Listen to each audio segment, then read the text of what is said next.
Diocese na Dambana at Parokya ni Santa Maria Magdalena.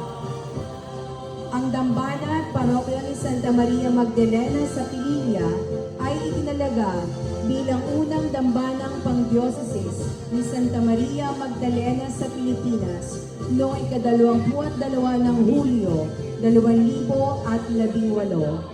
Ang simbahan ay isa sa mga unang simbahang Katoliko sa Diocese ng Antipolo na nagsimula sa pagdating ng mga unang misyonero noong 1572. Noong 1588, itinayo ng mga paring Pransiskano ang unang simbahan na yari sa Kawayan at Cogon at inilagay sa ilalim ng patnubay ni Santa Maria Magdalena bilang patrona. Sa tulong ng mga mamamayan, ito ay napalitan ng tabla. Ngunit, tulad ng unang simbahan, ito rin ay nasunog. Noong 1670, sinimulang itayo ang kasalukuyang simbahang bato at natapos noong 1673. Noong ika-16 ng Enero, 1977, kinilala ng National Historical Commission of the Philippines ang simbahan bilang isang makasaysayang gusali. Si Santa Maria Magdalena ay isa sa mga babaeng sumama kay Jesus at sa mga apostol sa kanilang pangangaral ng kaharian ng Diyos.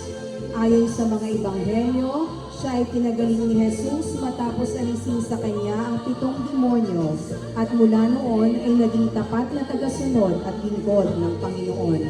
Naging saksi siya sa pagpapakasakit, pagkamatay at paglilibing kay Jesus at siya rin ang unang pinagpakitaan ng Panginoong muling nabuhay.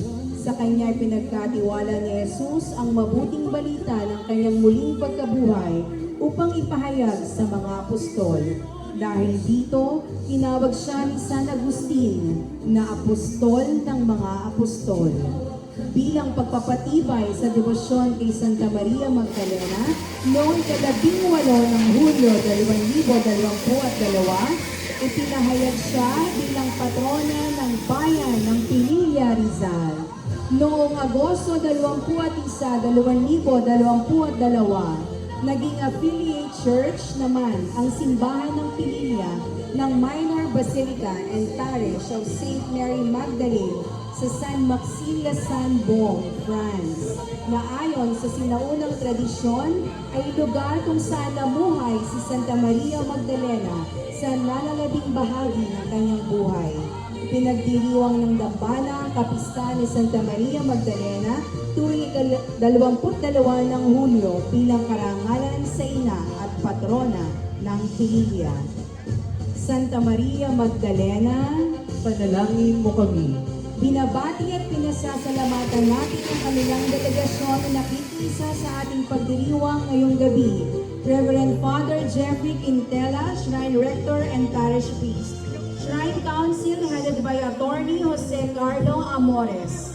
Parish Pastoral Council headed by Sister Ofelia Santillan. Finance Council headed by Sister Lorenza Benavides. 2026-2027 Committee de Festejos headed by Brother Nathaniel Diaz. Cofradia de Santa Maria Magdalena headed by Sister Lourdes Verdan. Ministry of Altar Servers headed by Brother Rich Gabriel Talavera. Hijos Ampon Balangay Pililla Chapter headed by Brother Ricky Kahili. At lahat ng mga organisasyon na kasama mula sa bayan ng Pilang Munti.